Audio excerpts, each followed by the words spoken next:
ಕ್ರಿಸ್ಪಿಯಾಗಿರುವಂಥ ಚಕ್ಲಿ ರೆಸಿಪಿನ ತೋರಿಸ್ತಾ ಇದ್ದೇನೆ. ವಿಡಿಯೋನ ಸೇವ್ ಮಾಡಿ ಇಟ್ಕೊಳ್ಳಿ. ನೆಕ್ಸ್ಟ್ ಟೈಮ್ ನೀವು ಕೂಡ ಒಮ್ಮೆ ಟ್ರೈ ಮಾಡಿ. ಡಬ್ಬಿನಲ್ಲೇ ಹಾಕಿಟ್ಟು ಬೇಕಾದಾಗೆಲ್ಲ ತಿನ್ಬೋದು. ಹೊರಗಡೆಯಿಂದ ತರೋದಕ್ಕಿಂತ ಮನೆಯಲ್ಲೇ ಮಾಡ್ಕೊಂಡು ತಿನ್ನೋಣ. ಬನ್ನಿ ಇದನ್ನು ಹೇಗೆ ಮಾಡೋದು ನೋಡೋಣ. 2 ಕಪ್ ಆಗುವಷ್ಟು ಅಕ್ಕಿ ಹಿಟ್ಟನ್ನು ಹಾಕ್ಕೊಳ್ಳಿ.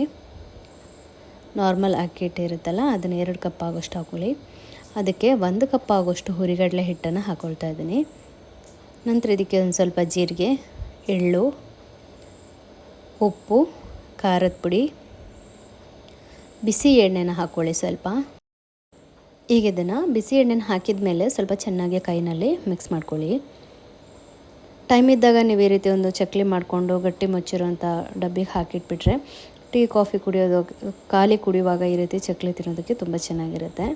ಸೊ ಈಗ ಇದು ಚೆನ್ನಾಗಿ ಮಿಕ್ಸ್ ಮಾಡ್ಕೊಂಡಿದ್ದಾಗಿದೆ. ಯಾವುದೇ ರೀತಿ ಸೋಡಾ ಗಿಡ ಏನೂ ಹಾಕೋದು ಬೇಡ.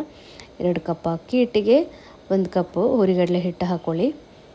ಈಗ ಸ್ವಲ್ಪನೇ ನೀರನ್ನ ಹಾಕಿ ಸ್ವಲ್ಪ ಗಟ್ಟಿಗೆ ಇದನ್ನು ಕಲಿಸ್ಕೋಬೇಕು. ತುಂಬ ಗಟ್ಟಿ ಬೇಡ ನೋಡಿ, ಸ್ವಲ್ಪ ಗಟ್ಟಿ ಇದೆ. ಇದಕ್ಕೆ ಸ್ವಲ್ಪ ನೀರನ್ನ ಹಾಕಿ ಸ್ವಲ್ಪ ಮೆತ್ತಗೆ ಕಲಿಸ್ಕೋಬೇಕು. ತುಂಬ ಮೆತ್ತಗೂ ಆಗಬಾರ್ದು, ತುಂಬ ಗಟ್ಟಿನೂ ಆಗಬಾರ್ದು. ನೋಡಿ ಈ ಅಳತೆಯಲ್ಲಿ ಇರಬೇಕು. ಕರೆಕ್ಟಾಗಿದೆ ಈಗ ಇದು ಚಕ್ಲಿ ಮಾಡೋದಕ್ಕೆ. ಹಿಟ್ಟು ಹದ ನೋಡ್ಕೊಳ್ಳಿ, ಈ ರೀತಿಯಾಗಿದ್ದರೆ ಸಾಕು.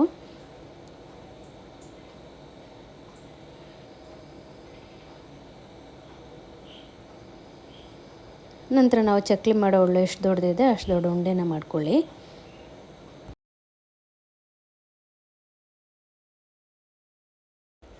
ಈಗ ಚಕ್ಲಿ ಮಾಡ್ತೀವಲ್ಲ ಅದರೊಳಗೆ ಚಕ್ಲಿನ ಹಂಚನ್ನು ಹಾಕ್ಬಿಟ್ಟು ನೋಡಿ ಎಷ್ಟು ಚೆನ್ನಾಗಿ ಬರ್ತಾಯಿದೆ ಅಂತ. ಈಗ ಬಿಸಿಯಾಗಿರೋ ಎಣ್ಣೆಗೆ ಈ ರೀತಿ ಹಾಕ್ಕೊಳ್ಳಿ. ನೀವೇನಾದರೂ ಚಕ್ಲಿ ಈ ಥರ ರೌಂಡ್ ಶೇಪ್ ಮಾಡ್ಕೊಳ್ತೀನಿ ಅಂದ್ರೂ ಮಾಡ್ಕೋಬೋದು. ನನಗೆ ಈ ಥರನೇ ಇಷ್ಟ, ಹಾಗಾಗಿ ಈ ರೀತಿಯೇ ಮಾಡ್ತಾಯಿದ್ದೀನಿ.